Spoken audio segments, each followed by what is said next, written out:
Good evening भाई लोग, good evening, नमस्कार, जय हिंद। बेटा सभी बताओ, ऑडियो क्लियर है कि नहीं? ऑडियो क्लियर है? सभी को गुड इवनिंग, नमस्कार, जय हिंद। चलो बेटा शुरू करते हैं।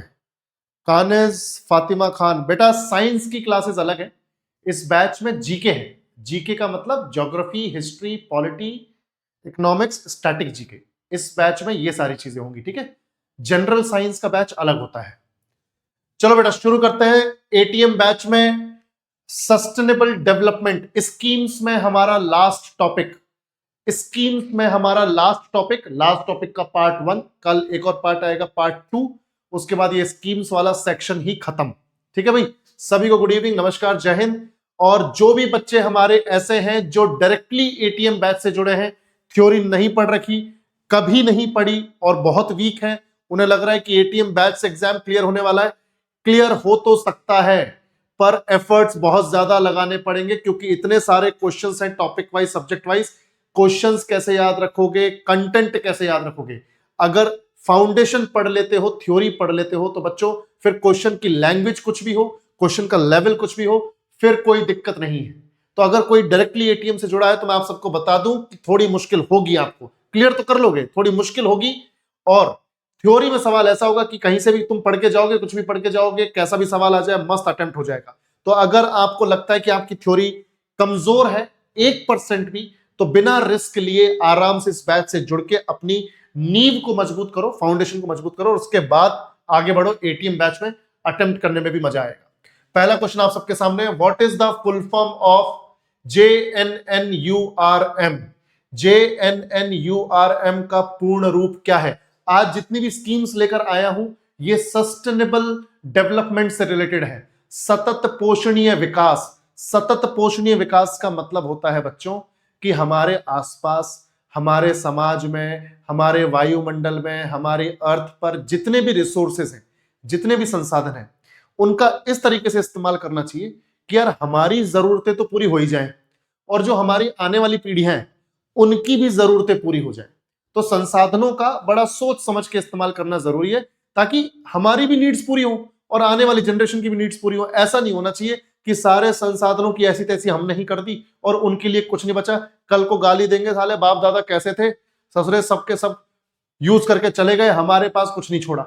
ठीक है, तो आपको संसाधनों का इस तरह से इस्तेमाल करना है, सोचते समझते हुए, कि हमारी जरूरतें पूरी हो और आने वाली जनरेशन की भी जरूरतें पूरी हो। तो सतत पोषणीय विकास ये होता है, ऐसा विकास जिसमें संसाधनों का सही इस्तेमाल हो। अब ध्यान से देखो, ये जो स्कीम है JNNURM, इसका फुल फॉर्म क्या है? मैं स्कीम भी बताऊंगा, फुल फॉर्म तो बताऊंगा ही। सी बोल रहे हो तुम लोग, तो बिल्कुल ठीक है, बिल्कुल सही जवाब है आप लोगों का। Jawaharlal Nehru national urban renewal mission. Jawaharlal Nehru राष्ट्रीय शहरी नवीकरण मिशन। अब मुझे एक बात बताओ, ये मिशन, सभी लोग बताएंगे, ये मिशन कब लॉन्च हुआ था, किस मिनिस्ट्री ने लॉन्च किया? मैंने आपको हर बार बोला है, जब भी स्कीम पढ़नी है पहले तो आपको देखना है कि वो स्कीम या प्रोग्राम लॉन्च किस साल हुआ और किस डिपार्टमेंट या किस मिनिस्ट्री ने उसको लॉन्च किया है, और उसके बाद उसका एम क्या है, इसका उद्देश्य क्या है। तीन ही चीज पढ़नी है आपको स्कीम में, बस और कुछ नहीं पढ़ना। कब लॉन्च हुई, ठीक है, किसने लॉन्च की, और उसका उद्देश्य क्या है, उसका एम क्या है, बस इतना ही, इतना ही पढ़ना है। ठीक है, बिल्कुल बिल्कुल, शाबाश। अब बताओ इसके बारे में। बहुत बढ़िया, देखो सीधी बात यह है, वेरी गुड। 2005 में ये स्कीम लॉन्च हुई थी। 2005 में लॉन्च हुई, तो चलो ईयर तो हमारे पास आ गया, 2005 में लॉन्च हुई थी। ठीक है, मैं फुल फॉर्म तो तुम्हें बता ही चुका हूं, फुल फॉर्म तुम्हें मालूम भी है, Jawaharlal Nehru national urban renewal mission, Jawaharlal Nehru राष्ट्रीय शहरी नवीकरण मिशन। तो 2005 में लॉन्च हुई और 2014 में बंद कर दी गई। 2014 में बंद कर दी गई, 2014 में क्लोज हो गई है, 2014 में बंद हो गई। अब इस मिशन को, इस स्कीम को लॉन्च क्यों किया गया था? ठीक है, अब इस स्कीम का जो उद्देश्य था बच्चों, इस स्कीम का जो एम था, एम कुछ ऐसा था, मैं आपको बताता हूं। इसका एम था कि कुछ चुने हुए कुछ चुने हुए शहरों में विकास को तेज किया जाए। कुछ चुने हुए शहरों में, कुछ सिलेक्टेड सिटीज में, कुछ चुने हुए शहरों में विकास को तेज किया जाए। डेवलपमेंट के प्रोसेस को, विकास की प्रक्रिया को, डेवलपमेंट के प्रोसेस को, विकास की प्रक्रिया को, प्रोसेस को तेज किया जाए।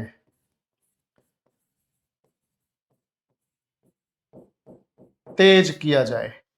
ठीक है भाई, समझ में आया सब लोगों को? हाँ भाई बताओ, सभी लोग क्लियर है कि कुछ चुने हुए शहरों में डेवलपमेंट के प्रोसेस को तेज किया जाए। और डेवलपमेंट करना कैसा है? डेवलपमेंट करना कैसा मतलब विकास के नाम पे क्या करना है? इंफ्रास्ट्रक्चर तैयार करना है, आधारभूत संरचनाएं तैयार करनी है। डेवलपमेंट का मतलब क्या है यहां पर? विकास का मतलब क्या है यहां पर? डेवलपमेंट मतलब कैसा डेवलपमेंट? आधारभूत संरचनाएं बनानी है, इंफ्रास्ट्रक्चर तैयार करना है, यानी सड़कें बनानी है, अस्पताल बनाने हैं, एजुकेशनल इंस्टीट्यूशंस बनाने हैं। ठीक है, उसके अलावा बस स्टैंड्स बनाने हैं, रेलवे की कनेक्टिविटी करनी है, यानी आधारभूत संरचना तैयार करना। ये यहां पे डेवलपमेंट का मतलब है, आधारभूत संरचना तैयार करना, यानी इंफ्रास्ट्रक्चर बनाना। इंफ्रास्ट्रक्चर या आधारभूत संरचना का मतलब होता है बच्चों ऐसी बिल्डिंग्स बनाना, ऐसी संस्था बनाना, ऐसे इंस्टीट्यूशंस बनाना जो हमारे जीवन के लिए जरूरी है। अब एजुकेशन का जो इंस्टीट्यूशन है, कोई स्कूल या कॉलेज हमारे लिए जरूरी है, कोई हॉस्पिटल हमारे लिए जरूरी है, कोई बस स्टैंड हमारे लिए जरूरी है। समझ में आ रही बच्चों बात? कोई सड़क हमारे लिए जरूरी है। सड़क पर बहुत ट्रैफिक है तो क्या कर सकते हो? ब्रिज बना सकते हो, ओवर ब्रिज बना सकते हो, तो वो आधारभूत संरचना है। तो ऐसे काम कर रहे हैं जिससे लोगों के जीवन में आसानी आए। ठीक है, लोगों का जीवन जो है आसान हो, तो आधारभूत संरचना तैयार करना, यह है डेवलपमेंट कुछ चुने हुए शहरों में। सबको समझ में आया तो रिस्पॉन्ड करो भाई। बिल्कुल, ये उस टाइम पे इस मिनिस्ट्री का नाम था जिसने इसको लॉन्च किया, मिनिस्ट्री ऑफ अर्बन डेवलपमेंट, शहरी विकास मंत्रालय, मिनिस्ट्री ऑफ अर्बन डेवलपमेंट। अभी तो इसे बोलते हैं, इस मिनिस्ट्री का अभी नाम चेंज हो रखा है 2025 में, ministry of housing and urban affairs, आवास और शहरी मामलों का मंत्रालय आज के टाइम में इसका नाम है। उस जमाने में इसका नाम था मिनिस्ट्री ऑफ अर्बन डेवलपमेंट, शहरी विकास मंत्रालय।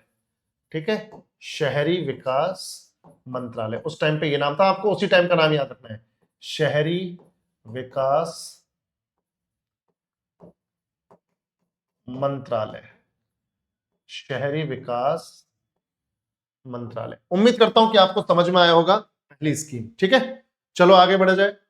Ease of living index is an initiative of which ministry? Ease of living index किस मंत्रालय की एक पहल है? Home ministry, urban development ministry, finance ministry, human resource and development ministry? बताओ भाई। गृह मंत्रालय, शहरी विकास मंत्रालय, वित्त मंत्रालय, मानव संसाधन और विकास मंत्रालय? सभी लोग बताएंगे, जल्दी बताओ। ईज ऑफ लिविंग इंडेक्स, पहले तो मुझे बताओ, कमेंट सेक्शन में सभी लोग बताएंगे, सभी लोग बताएंगे ईज ऑफ लिविंग इंडेक्स क्या होता है? ये जो सूचकांक है, ये जो ease of living index, index को हिंदी में बोलते हैं सूचकांक। और अगर तुम ईज ऑफ लिविंग का मतलब जानते हो तो बता पाओगे कि ये क्या इंडेक्स है।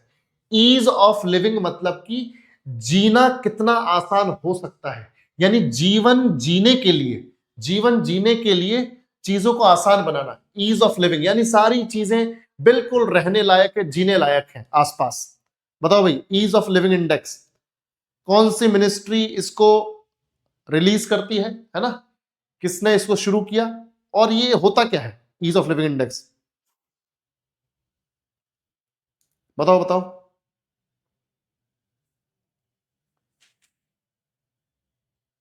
सभी लोग बताएंगे, बिल्कुल। सभी लोग ध्यान से देखो। ठीक है ठीक है ठीक है ठीक है, बहुत बढ़िया बहुत बढ़िया। देखो ये इंडेक्स है, तो ease of living index, ease of living index का मतलब क्या है?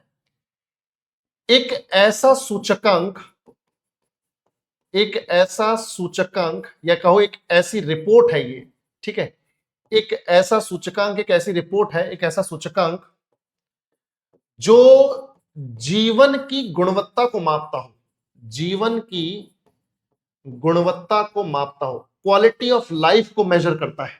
ठीक है, एक ऐसा सूचकांक जो जीवन की गुणवत्ता को मापता है।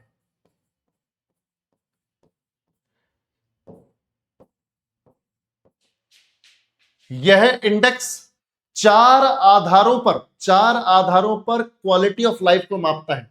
यह इंडेक्स चार आधारों पर, यह इंडेक्स, ध्यान से देखो बेटा, यह इंडेक्स चार चार आधारों पर, यानी चार बेसिस पर क्वालिटी ऑफ लाइफ यानी जीवन की गुणवत्ता को मापता है। क्वालिटी ऑफ लाइफ को यानी जीवन की गुणवत्ता को मापता है।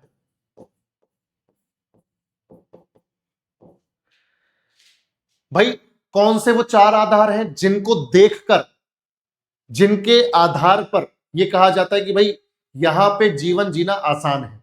ठीक है, तो भाई इंसान के लिए चार चीजें जरूरी हैं। वो चार आधार क्या है, उन्हीं के बेसिस पे देखा जाता है कि उसका जीवन आसान है कि कठिन है।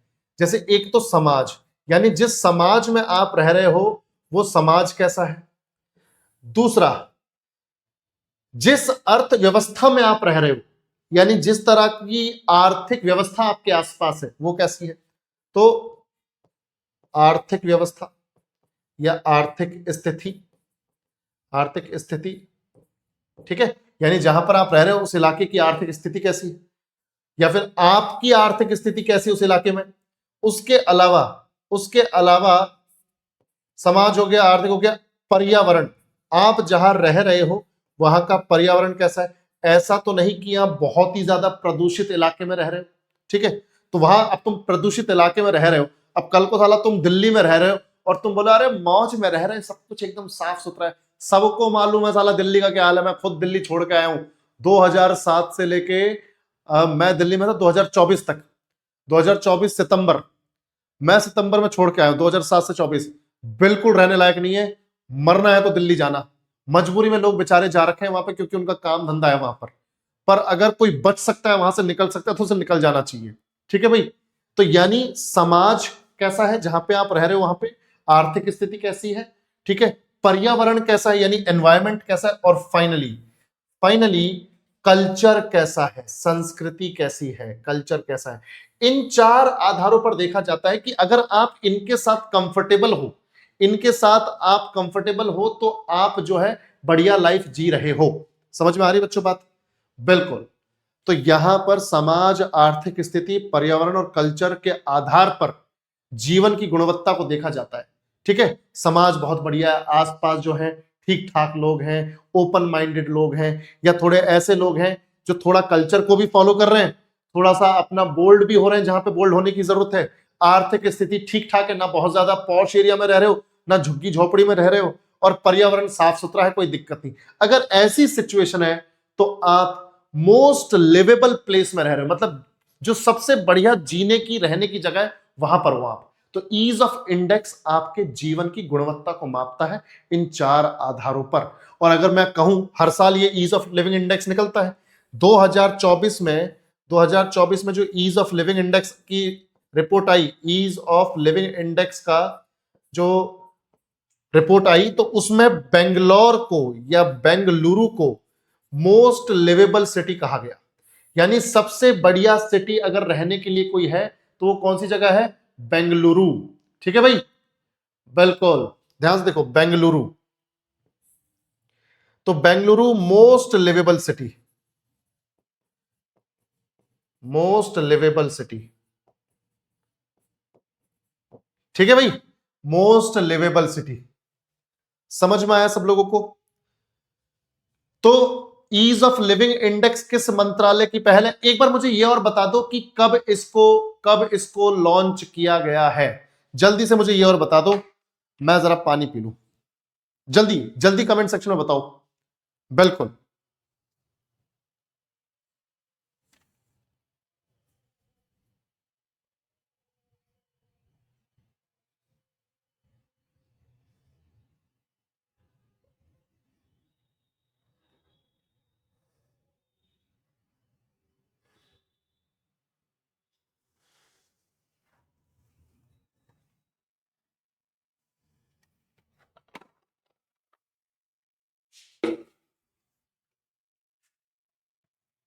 बताओ भाई।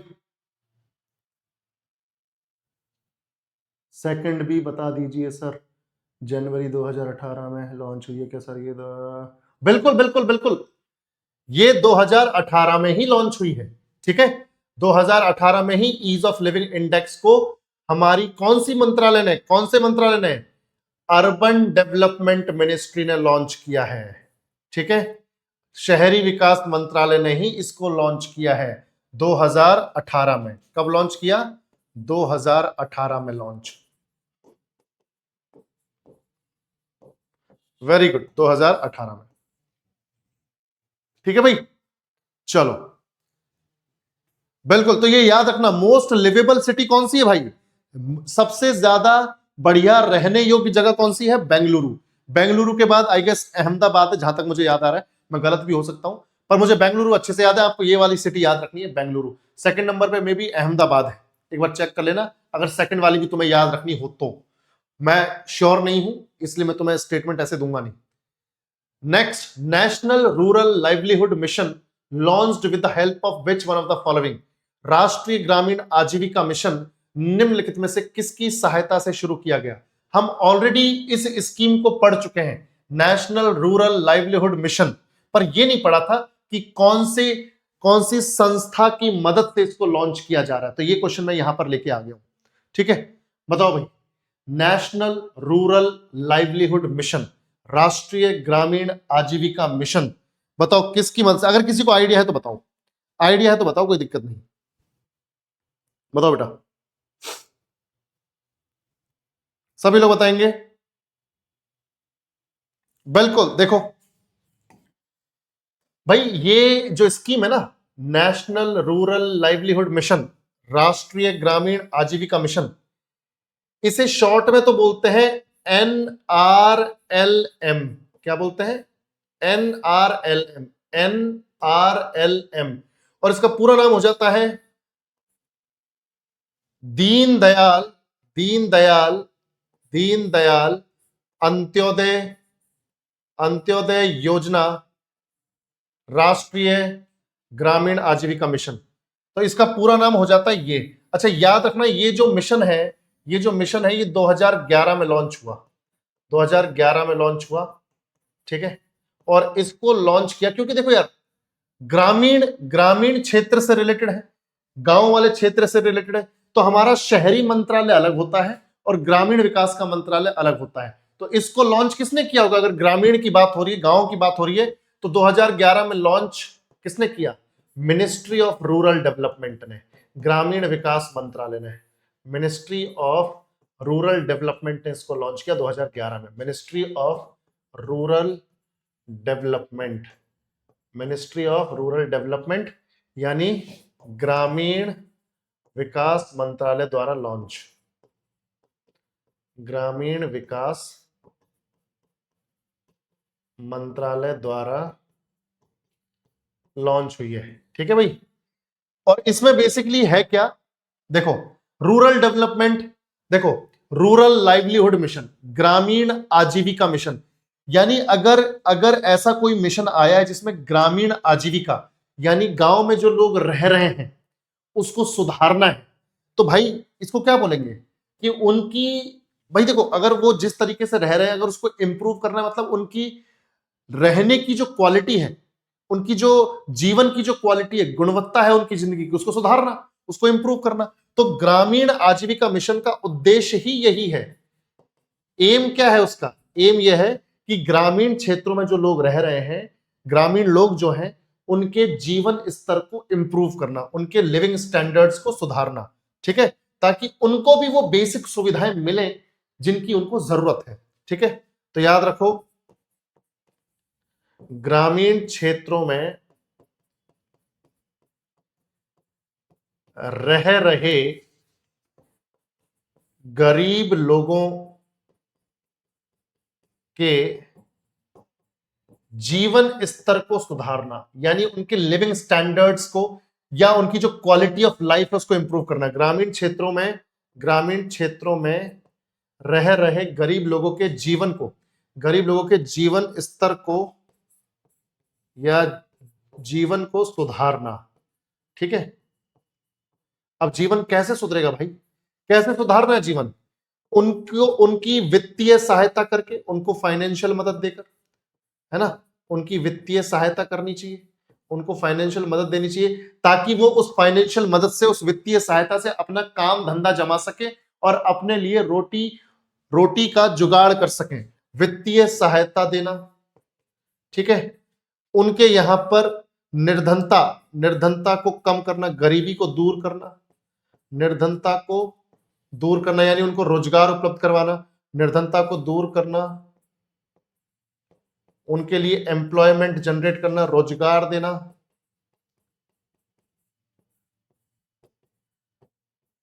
समझ में आ रही बच्चों बात? क्लियर है सभी को? कोई दिक्कत तो नहीं? बताओ समझ में आ गया कि नहीं? बिल्कुल बिल्कुल। और एक चीज याद रखना, ये जो स्कीम है 2011 में लॉन्च तो हुई है, ये वर्ल्ड बैंक की मदद से लॉन्च हुई है। वर्ल्ड बैंक की मदद से इसको इंप्लीमेंट किया जा रहा है, वर्ल्ड बैंक की मदद से, विश्व बैंक की मदद से। और आप सब जानते हैं कि वर्ल्ड बैंक का हेडक्वार्टर कहां पर है? हम लोग स्टैटिक जीके में इसको चला ही रहे हैं, तुम सब जानते हो। वर्ल्ड बैंक का हेडक्वार्टर कहां पर है? वॉशिंगटन डीसी, वॉशिंगटन डीसी में हेडक्वार्टर है, ठीक है। चलो, ये हो गई हमारी स्कीम। उम्मीद करता हूं कि आपको समझ में आया होगा। चलो बेटा आगे बढ़ते हैं। Which of the following scheme was announced to change the LED bulbs by Government of India by Narendra Modi? Narendra Modi द्वारा, भारत सरकार द्वारा एलईडी बल्ब बदलने के लिए निम्नलिखित में से किस योजना की घोषणा की गई थी? खुद मोदी जी ने ये योजना लॉन्च की थी। मैं पर्पस बताता हूं इसका। एलईडी बल्ब खरीदने को वो इसलिए बोल रहे हैं क्योंकि एलईडी बल्ब में क्या होता है कि बिजली की खपत कम होती है, बिजली कम खर्च होती है, ठीक है। नॉर्मल आप जो बल्ब लगा के रखते हो येलो वाला, उसमें बिजली ज्यादा खपत होती है, एलईडी बल्ब से बिजली कम यूज होती है। तो एक तो बिजली बचेगी, दूसरा बिजली बचेगी, बिजली कम यूज होगी तो आपका खुद का जो बिजली का बिल है वो कम आएगा। एक तो बिजली की खपत कम हो गई यानी उसका यूज कम हो गया, दूसरा आपका बिजली का बिल कम हो गया, तीसरा जो बिजली बचेगी उसको वहां तक पहुंचाया जा सकता है जहां पे बिजली है ही नहीं। क्योंकि हमारे देश में बहुत सारे ऐसे इलाके हैं बच्चों जहां पर बिजली नहीं है। लोग आजादी के इतने सालों बाद भी मिट्टी के तेल का दिया जलाकर रात में खाना पका रहे हैं या खाना खा रहे हैं। समझ में आ रही बच्चों बात? तो जहां पर हम लोग बिजली का इतना बेहिसाब उसको बर्बाद करते हैं, तुम सोचो कि जब अगर हम बिजली की बचत करें तो उस बिजली को सही जगह पर पहुंचाया जा सकता है। तो बिजली की बचत करने के लिए एलईडी बल्ब्स लगाने को मोदी जी ने बोला, ठीक है। और 2015 में लॉन्च हुई थी स्कीम। कब लॉन्च हुई थी बच्चों? 2015 में, बिल्कुल। तो 2015 में लॉन्च हुई थी, दो मतलब 10 साल हो गए लगभग। मोदी जी ये कह रहे हैं कि अब तक करोड़ों एलईडी बल्ब्स को बांट दिया गया है और बहुत करोड़ रुपए की बिजली हम बचा चुके हैं। समझ में आ रही बच्चों बात? बिल्कुल। मैं भी एग्जैक्ट डेटा देता हूं आपको, भी टेंशन मत लो, ठीक है। तो ये कौन सी स्कीम है भाई? कौन सी स्कीम है? देखो कौन सी स्कीम की बात हो रही है जो मोदी जी ने बोली है कि भैया एलईडी बल्ब इस्तेमाल करो, बिजली बचाओ, जो बिजली बचेगी वो जरूरतमंदों को पहुंचाई जाएगी, आपका बिजली का बिल कम आएगा। तो ये स्कीम है बच्चों उजाला, उजाला स्कीम। उन्नत, देखो Unnat Jyoti by affordable LED for all. Unnat Jyoti by affordable LED for all, इसका मतलब क्या है? देखो सभी के लिए किफायती एलईडी द्वारा उन्नत ज्योति, यानी बढ़िया रोशनी करो। उन्नत ज्योति मतलब बढ़िया रोशनी करो किफायती एलईडी के द्वारा, यानी सस्ती एलईडी के द्वारा, और ये सभी के लिए है। तो Unnat Jyoti by affordable LED for all, Ujala scheme. तो ये कब लॉन्च हुई है बच्चों? 2015 में। 2015 में प्राइम मिनिस्टर मोदी ने लॉन्च की। प्राइम मिनिस्टर मोदी ने लॉन्च की। क्लियर है बेटा? सबको समझ में आ गया? बहुत बढ़िया, बहुत बढ़िया। क्लियर है ना? पर्पस क्या है? पर्पस क्या है? मैंने पर्पस अभी आपको बताया। एम क्या है? एम दो तीन है। जैसे मैंने एक एम तो बताया आपको कि बिजली के यूज को कम करना या बिजली की खपत को कम करना। बिजली का जो यूज है, बिजली की जो खपत है, बिजली की खपत को बिजली की खपत को कम करना, एक तो बिजली यूज कम हो, दूसरा बिजली का बिल कम आए, बिजली का जो बिल है वो कम आए। जब यूज कम होगी तो बिजली का बिल भी कम आएगा, ठीक है, बिजली का बिल कम आए। अब जैसे मैं आपको एक चीज बताऊं, जैसे अभी ये जो मैंने स्टूडियो बना रखा है, इसमें इसमें क्या सीन है, मैंने एलईडी लगवा रखी है, एलईडी बल्ब भी, ठीक है, बेसिकली एलईडी ट्यूबलाइट है। तो तुम ये देखो, कुछ और भी लगवाया जा सकता था, कोई भारी भरकम ऐसी लाइट्स जो जिससे कि उजाला हो सके। इतना जबरदस्त उजाला, 10 ट्यूबलाइट लगी हुई ऊपर एलईडी, 10 ट्यूबलाइट मिलके भी इतना खर्चा नहीं करवाएंगी जितना अगर मैं कुछ हैवी लाइट्स लगवा लेता, फैंसी लाइट्स लगवा लेता, वो कर देती। समझ में आ रही है बच्चों बात? तो एलईडी बल्ब लगवाने का ये फायदा। अब 10 लाइट एक ही रूम में जल रही है, तुम सोचो कितना लोड आ रहा होगा अगर ये हैवी वाली होती तो। एलईडी से हो रहा है बिल्कुल बढ़िया, ठीक है।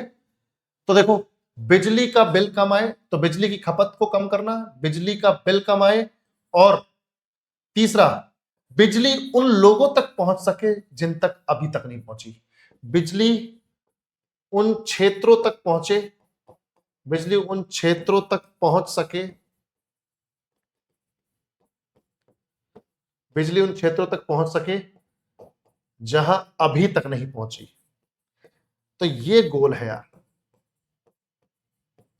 उम्मीद करता हूं कि आपको समझ में आया होगा बच्चों, ठीक है बेटा। तो बिजली की खपत को कम करना, बिजली का बिल कम आना, और बिजली उन क्षेत्रों तक पहुंच सके जहां अभी तक नहीं पहुंची। तो ये उद्देश्य है इस योजना का। 2015 में पीएम मोदी ने इसको खुद लॉन्च किया था।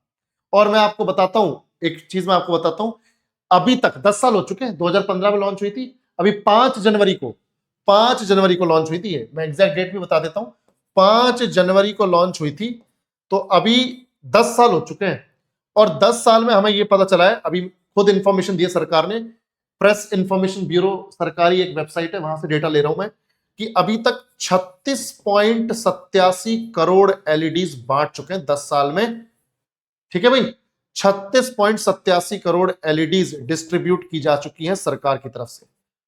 36.87 करोड़ यानी 36 करोड़ 87 लाख एलईडीज को डिस्ट्रीब्यूट किया जा चुका है, ठीक है बच्चों। तो आप ऐसे याद रखो कि 37 करोड़ एलईडीज पिछले 10 साल में बिक चुकी हैं, डिस्ट्रीब्यूट हो चुकी हैं। तो सोचो कितनी बिजली बच रही होगी यार, ठीक है। अगर सब खुद ही अवेयर हो जाए इस चीज से, तो कितनी बिजली बचा सकते हैं और बिजली वहां पहुंच सकती है जहां पे वाकई जरूरत है, ठीक है। चलो आगे बढ़ते हैं बेटा। Next, the sustainable action for transforming human capital. देखो,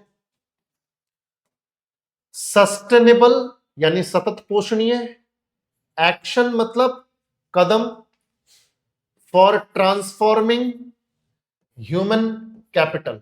अब ध्यान सुनो, SATH, ह्यूमन कैपिटल एक ही वर्ड ले लिया, 7। तो 7 programme plans to focus on which 2 sectors. मानव पूंजी परिवर्तन के लिए सतत कार्रवाई यानी सतत एक्शन, सतत कार्रवाई कार्यक्रम किन 2 क्षेत्रों पर ध्यान केंद्रित करने की योजना बना रहा है। बेसिकली अगर आपको मानव को पूंजी में कन्वर्ट करना है, अगर मानव पूंजी परिवर्तन करना है, यानी मानव को पूंजी के रूप में परिवर्तित करना है, ठीक है, तो आपको उसके 2 क्षेत्रों पर फोकस करना पड़ेगा, 2 क्षेत्रों पे इन्वेस्ट करना पड़ेगा। अगर जैसे कल को मान लो मैं पेरेंट बनता हूं, आप पेरेंट बनोगे, ठीक है, कुछ आप में से होंगे भी, तो आप सब चाहते हैं कि आपका बच्चा हमारा बच्चा तरक्की करे। और उसके लिए क्या जरूरी है हमारे लिए, हम ये सोचेंगे यार देखो, बच्चे को अगर जीवन में सक्सेसफुल होना है तो 2 चीजों पर फोकस करना पड़ेगा, या हमें भी अगर जीवन में सक्सेसफुल होना है तो हमें 2 चीजों पर फोकस करना पड़ेगा। एक तो एजुकेशन, एक तो शिक्षा, और दूसरा हमारी हेल्थ। समझ में आ रही बच्चों बात? अगर हेल्थ अच्छी नहीं हुई तो एजुकेशन ग्रहण करने में, ठीक है, मजा ही नहीं आएगा। एजुकेशन क्योंकि आपको ग्रहण करनी है अपने दिमाग से, आपको अपनी मेंटल हेल्थ, आपको अपनी फिजिकल हेल्थ बना के रखनी पड़ेगी, तब पढ़ाई में मन लगेगा। अगर जरा भी जुकाम होती है, जरा भी सरदर्द होता है, बुखार होता है, पढ़ने का मन करता है क्या? पढ़ने का मन नहीं करता, पढ़ने का मन करता है, ठीक है, अगर तबीयत खराब है तो आप एजुकेशन प्राप्त कर ही नहीं सकते। और अगर, अब देखो इसको ऐसे भी ले सकते हो कि अगर आपकी एजुकेशन खराब है तो कल को ससुरी कोई बड़ी बीमारी हो गई तो तुम अपने हेल्थ का ख्याल भी नहीं रख पाओगे, पैसा भी नहीं कि इलाज करवा पाओ। तो हेल्थ है तो एजुकेशन है, एजुकेशन है तो आगे फिर हेल्थ है। इन दोनों ही सेक्टर्स पर, इन दोनों ही सेक्टर्स पर काम करने के लिए सात प्रोग्राम जो है स्टार्ट किया गया है। तो sustainable action for transforming human capital, यानी कि मानव पूंजी परिवर्तन के लिए सतत कार्रवाई, सतत कार्रवाई। तो कौन से दो क्षेत्रों पर ध्यान केंद्रित करने की योजना बना रहा है? 7। तो बेटा मैंने आपको बताया एजुकेशन और हेल्थ, शिक्षा और स्वास्थ्य। उम्मीद करता हूं कि आपको समझ में आया होगा। शिक्षा और स्वास्थ्य, क्लियर है बच्चों? क्लियर? पूरा तो पढ़ लो इसको। कब लॉन्च हुई है सभी लोग बताएंगे? बताओ बताओ, कब लॉन्च हुई है? देखो ये जो 7 प्रोग्राम है, 7 प्रोग्राम जो है ये लॉन्च हुआ है बच्चों 2017 में। 2017 में लॉन्च। अब तुम बोलोगे सर कौन सी मिनिस्ट्री ने, कौन से डिपार्टमेंट ने, किसने लॉन्च किया है? तो 2017 में लॉन्च बाय नीति आयोग। नीति आयोग ने लॉन्च किया भाई, और वो भी राज्यों की सरकारों के साथ।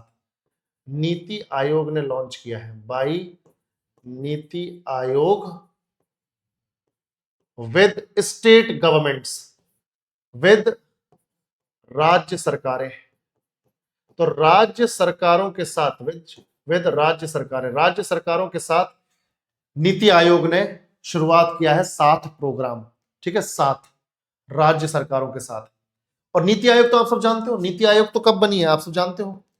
नीति आयोग तो 1 जनवरी 2015 को लॉन्च हुआ है नीति आयोग, है ना। नीति आयोग को स्टैब्लिश कब किया गया? 1 जनवरी 2015।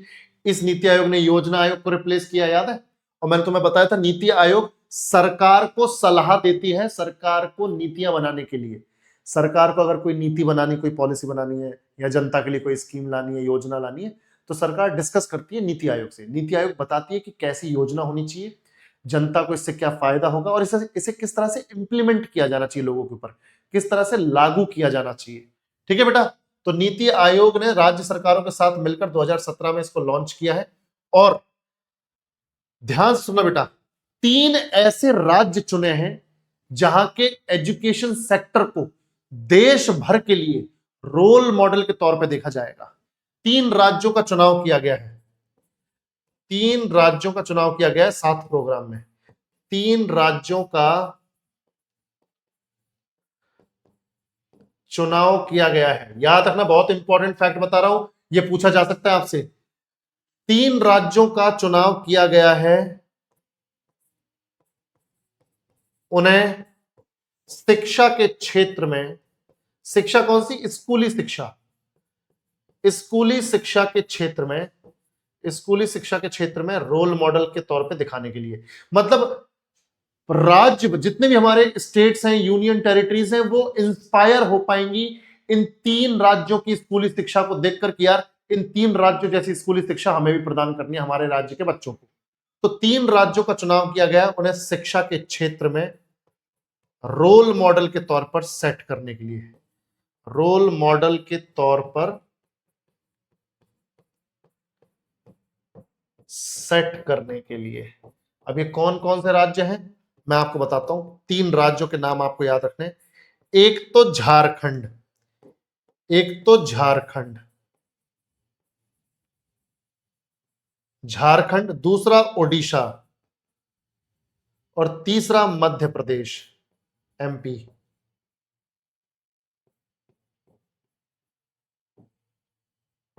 मध्य प्रदेश। तो ये 3 राज्यों को चुना गया 7 प्रोग्राम के तहत कि भैया एजुकेशन सेक्टर, स्कूली एजुकेशन सेक्टर को इतना मजबूत कर देंगे इन राज्यों में कि बाकी राज्य इंस्पायर होंगे, प्रेरणा लेंगे इन तीनों राज्यों से, ये रोल मॉडल बनेंगे। समझ में आया बच्चों? चलो next, how many cities towns are proposed to be supported for development as solar cities during the 11th 5-year plan period. भाई 11वीं पंचवर्षीय योजना के दौरान कितनी सिटीज या कितने टाउन्स को सोलर सिटीज, सौर शहर के तौर पर विकसित करने का प्लान है? 11th 5 year plan, 11th 5 year plan थी बच्चों 2007 से 2012 तक, जब कांग्रेस की सरकार थी, मनमोहन सिंह जी हमारे प्रधानमंत्री थे। ठीक है, तो इस योजना के तहत, 11वीं पंचवर्षीय योजना के तहत, 11th 5 ईयर प्लान के तहत 60 सिटीज, 60 शहरों को, 60 शहरों को सौर शहर में, सोलर सिटीज में, सौर शहर के रूप में विकसित करने का प्लान, विकसित करने का प्लान।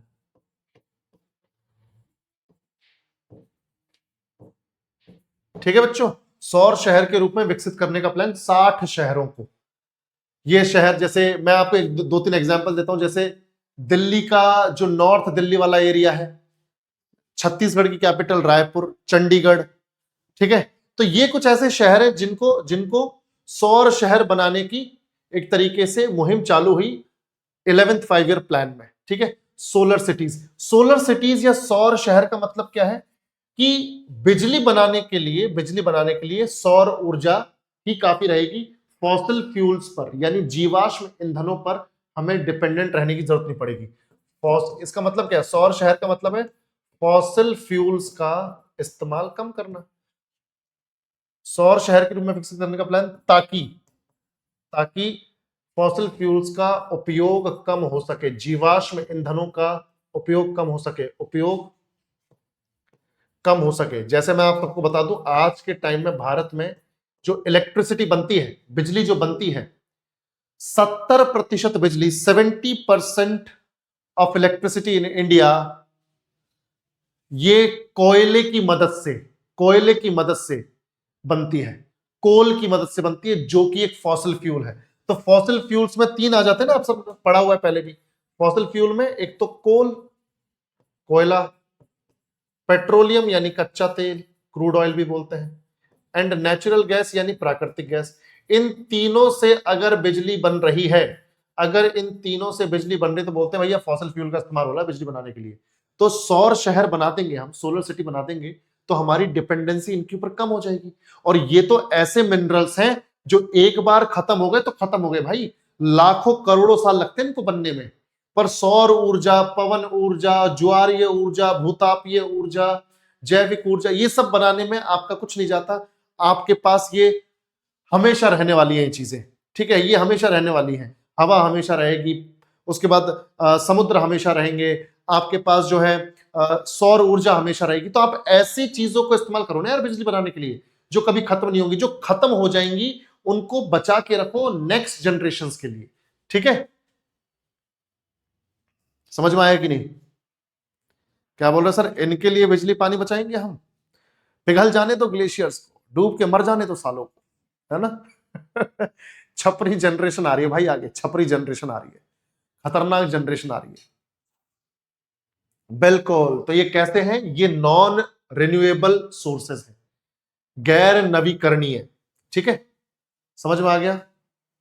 चलो, इसी को बोलते हैं, बिल्कुल यही तो है सस्टेनेबल डेवलपमेंट, कि जब हम इनका इस्तेमाल इतना करें कि अपनी भी जरूरतें पूरी हो जाए और आने वाली जनरेशन की भी पूरी हो जाए। ठीक है, चलो आगे बढ़े। तो ये 60 शहर हैं, 60 सिटीज हैं, समझ में आया सब लोगों को? बिल्कुल। अब बात यह कि ये प्रोग्राम लॉन्च कब हुआ, ये तो पता चल गया, 2007 से 2012 11th 5 ईयर प्लान में ये प्लानिंग हुई है ना? चलो, लॉन्च किसने किया ये तो बता दो, ये तो पता करना जरूरी है, लॉन्च किसने किया? लॉन्च किया उस टाइम पे एक मिनिस्ट्री थी, देखो, by ministry of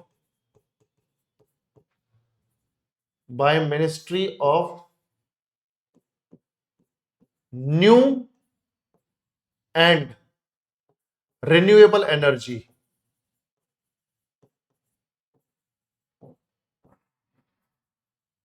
ministry of new and renewable energy. ठीक है, ministry of new and renewable energy, इस मंत्रालय ने इसको लॉन्च किया था, यानी कि ये 5 ईयर प्लान के दौरान ये डिस्कशन हुए हैं।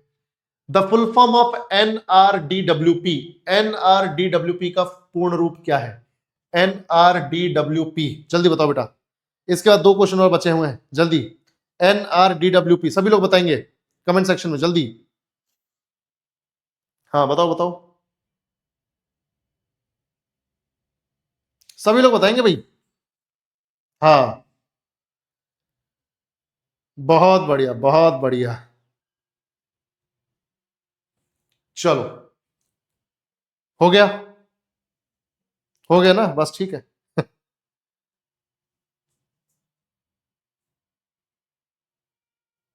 बहुत, देखो ए बिल्कुल बिल्कुल सही है। National rural drinking water programme, राष्ट्रीय ग्रामीण पेयजल कार्यक्रम 2009 में 2009 में लॉन्च हुआ था। ये 2009 में लॉन्च हुआ ये प्रोग्राम, ये scheme, national rural drinking water programme. देखो नाम से ही पता चल रहा है, राष्ट्रीय ग्रामीण पेयजल कार्यक्रम, यानी ग्रामीण क्षेत्रों में जो पीने वाला पानी है वो पूरी तरह से उपलब्ध करवाना, अवेलेबल दिखवाना लोगों के लिए। तो देखो ग्रामीण पेयजल कार्यक्रम, तो फुल फॉर्म तो हमें पता चल गया, national rural drinking water programme, यानी ग्रामीण क्षेत्रों में, ग्रामीण क्षेत्रों में जहां पीने के पानी की कमी है, जहां पीने के पानी की कमी है, पीने के पानी की कमी है, वहां पर साफ सुथरा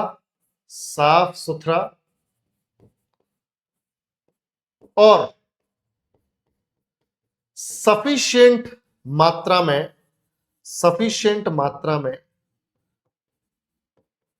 सफिशिएंट मात्रा में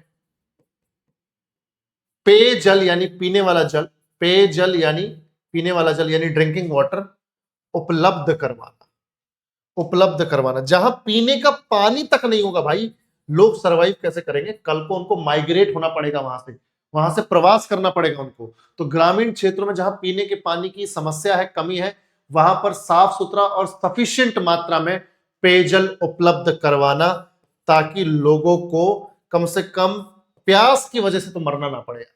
ठीक है, ये तो बहुत बुरा हाल हो जाएगा, प्यास की वजह से तो मरना ना पड़े। तो ये काम तो है भाई राष्ट्रीय ग्रामीण पेयजल कार्यक्रम का, 2009 में ये लॉन्च हुआ था। समझ में आया बच्चों क्या पर्पस है इस प्रोग्राम का? क्लियर है सबको? तो साफ सुथरा पानी और सफिशिएंट मात्रा में पानी उपलब्ध करवाना, ताकि जो भी घरेलू घरेलू प्रक्रिया है वो पूरी हो सके, घरेलू यूज के लिए, घरेलू यूज के लिए, है ना। अब चाहे पीने का पानी हो, यानी पीने के लिए यूज हो, धोने के लिए यूज हो, या किचन में यूज हो कुकिंग के लिए, ठीक है, तो इतना तो उपलब्ध हो कि लोग आराम से सरवाइव कर सके। ठीक है, चलो next, which plan has been prepared by central government to tackle the ground water problems in prominent part of India? Bharat के प्रमुख भाग में भूजल की समस्या से निपटने के लिए केंद्र सरकार ने कौन सी योजना तैयार की? बताओ भाई, भूजल, जमीन के अंदर जो पानी है, बात क्या है कि जमीन के अंदर का जो पानी है उसका लेवल बहुत नीचे चला गया है, भूजल का जो लेवल है, स्तर जो है वो बहुत नीचे चला गया, यानी ग्राउंड वाटर अगर आपको निकालना है जमीन से तो आपको काफी गहरे कुएं खोदने पड़ेंगे, तब जाके पानी जो है बाहर आएगा, या शायद आए भी ना। ठीक है, तो अब ये ग्राउंड वाटर का इतना इस्तेमाल हो चुका है खेती बाड़ी में, मैं आपको बताऊं उत्तर भारत में, मेनली उत्तर भारत में जो ग्राउंड वाटर है खेती बाड़ी में सबसे ज्यादा यूज हुआ है, इरिगेशन में, सिंचाई में सबसे ज्यादा ग्राउंड वाटर यूज होता है, क्योंकि ट्यूबवेल वगैरह से मोटर वगैरह लगा के नीचे से पानी खींचा जाता है और उसको खेतों में इस्तेमाल किया जाता है। तो याद रखो बेटा, याद रखो, भूजल का इस्तेमाल सबसे ज्यादा खेतों में यानी सिंचाई के लिए किया जा रहा है, जिसकी वजह से उसका जो लेवल है वो काफी नीचे चला गया है, काफी नीचे। और हम लोग भी क्या है, अंधाधुंध इस्तेमाल करते हैं पानी का, जहां जरूरत भी नहीं है, जहां जरूरत है कि भाई मान लो उस फसल में बहुत कम पानी की जरूरत है, वहां साला पानी पे पानी ठोक दिया, ठीक है, फालतू का तो है, ठोक दो पानी। तो ये जो भूजल की बर्बादी है, इसको रोकने के लिए, इसका प्रबंधन करने के लिए, इसका मैनेजमेंट करने के लिए एक योजना लॉन्च की गई जिसका नाम है अटल भूजल योजना। अटल भूजल योजना, सबको समझ में आया तो रिस्पॉन्ड करो भाई। अटल भूजल योजना, बिल्कुल। अरे पीएम मोदी साहब नहीं लॉन्च किया भाई, पीएम मोदी नहीं लॉन्च किया। अटल भूजल योजना 2019 में, 2019 में पीएम मोदी ने ही इसको लॉन्च किया है। पीएम मोदी ने ही लॉन्च की 2019 में अटल भूजल योजना। समझ में आया तो रिस्पॉन्ड करो। क्लियर है? बिल्कुल। तो 2019 में पीएम मोदी ने लॉन्च की, और कौन सा मंत्रालय इसको लुक आफ्टर कर रहा है, कौन सा मंत्रालय से देख रहा है? मंत्रालय कौन सा है? जल शक्ति मंत्रालय। जल शक्ति मंत्रालय। तो जल शक्ति मंत्रालय के अंडर पीएम मोदी ने इसको लॉन्च किया, ठीक है। और इसका उद्देश्य क्या है? भूजल का प्रबंधन करना, कि भूजल कितना इस्तेमाल किया जाए, कहां इस्तेमाल किया जाए, वो मैनेजमेंट देखना। तो भूजल का उचित प्रबंधन देखना, सही मैनेजमेंट देखना, उचित प्रबंधन देखना। तो भूजल का उचित प्रबंधन देखना, ठीक है। जल शक्ति मंत्रालय के अंडर पीएम मोदी ने इसको लॉन्च किया 2019 में। और याद रखना बेटा, ये जो योजना है, ये योजना 6000 करोड़ की है भाई। यह योजना 6000 करोड़ रुपए की है, क्योंकि भूजल को मैनेज करना कोई आसान काम नहीं है। यह योजना 6000 करोड़ की है, जिसमें 50% तो भारत सरकार देगी, यानी 3000 करोड़ तो भारत सरकार देगी। 50% गवर्नमेंट ऑफ इंडिया, भारत सरकार, ठीक है, भारत सरकार। और 50% वर्ल्ड बैंक की मदद ली जा रही है, वर्ल्ड बैंक की मदद दी जा रही है, बाकी 3000 करोड़ की वर्ल्ड बैंक की मदद। तो 50% भारत सरकार, 50% विश्व बैंक। समझ में आया बच्चों? क्लियर है? बिल्कुल। तो ये है भैया हमारा अटल भूजल योजना। पर एक चीज याद रखना, मुझे एक बात बताओ, यस और नो में जवाब देना, क्या सरकार के एफर्ट से ही सब कुछ हो जाएगा, या थोड़ा लोगों को भी सोचना पड़ेगा कि यार ग्राउंड वाटर का इस्तेमाल थोड़ा सही से करना चाहिए, बर्बादी नहीं करनी चाहिए? सरकार हर इंसान पर हर वक्त नजर रख सकती है क्या, कि आप भूजल का इस्तेमाल कैसे करोगे? ये तो सेल्फ अवेयरनेस होनी चाहिए ना, कि यार क्या इस्तेमाल करना चाहिए, कितना करना चाहिए, कितना बचाना चाहिए। तो लोगों की तरफ से भी पार्टिसिपेशन इसकी जरूरत है ना भाई। इस प्रोग्राम में लोगों की तरफ से भी पार्टिसिपेशन होना चाहिए, ऐसा भी बोला गया, लोगों की तरफ से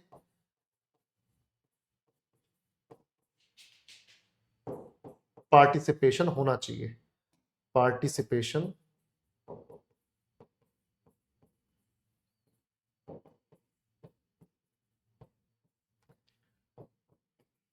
होना चाहिए, ठीक है बेटा।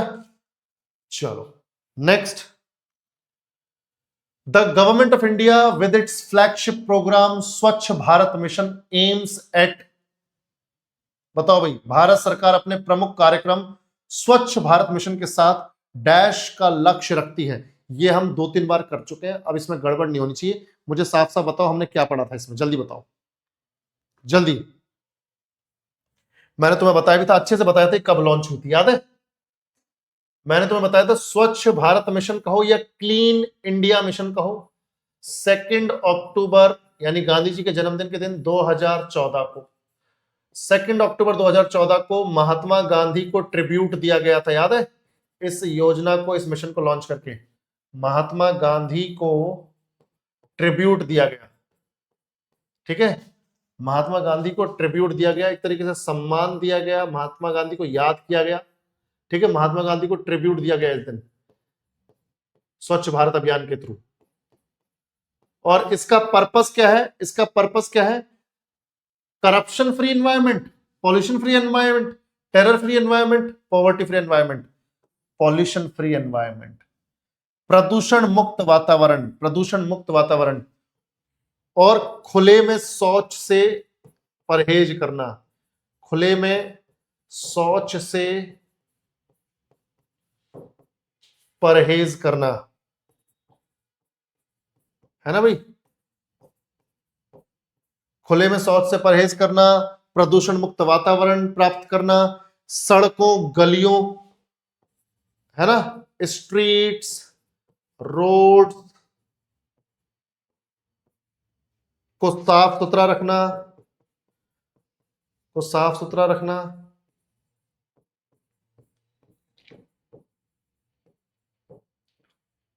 साफ सुथरा रखना, ये सब इसका पर्पस था भाई, है ना। तो ये हम ऑलरेडी पढ़ चुके हैं, बढ़िया तरीके से पढ़ चुके हैं। क्लियर है बेटा। और मुझे एक चीज बता दो, चलो एक चीज बता दो, खुले में शौच मुक्त करने से, खुले में शौच मुक्त करना, तो सबसे पहला कौन सा स्टेट था जो खुले में शौच से मुक्त हुआ है?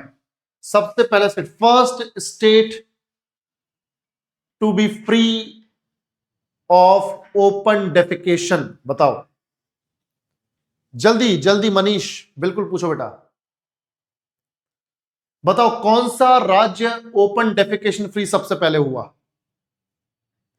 कौन से राज्य में खुले में 2 नंबर जाने में रोक लगी है सबसे पहले? कोई जानता है? सिक्किम। दीप नारायण, वेरी गुड, सिक्किम। सिक्किम वो राज्य जिसने खुले में शौच सबसे पहले बंद किया। भाई इतनी साफ सफाई है ना, मैं बता रहा हूं, हम लोग तो होके आए हैं, हम लोग होके आए हैं, इतनी ज्यादा साफ सफाई, इतना ज्यादा डिसिप्लिन। अगर तुम्हें कभी नॉर्थ ईस्ट में कभी घूमने जाना हो ना, मैं तुम्हें बता रहा हूं सिक्किम जाना भाई, और सिक्किम में जाना गैंगटॉक जो राजधानी वहां पर, ठीक है। सिक्किम खुले में शौच सबसे पहले सिक्किम में ही बंद हुआ। खुले में शौच से, खुले में शौच से मुक्त पहला राज्य सिक्किम।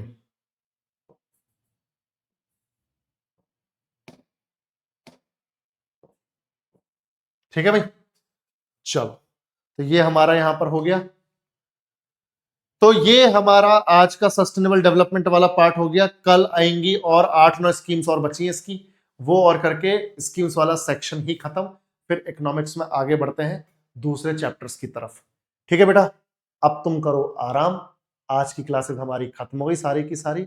कल मिलते हैं और बढ़िया तरीके से मिलते हैं। कल स्टैटिक जीके में टेस्ट है, याद रखना, इंटरनेशनल ऑर्गेनाइजेशंस का।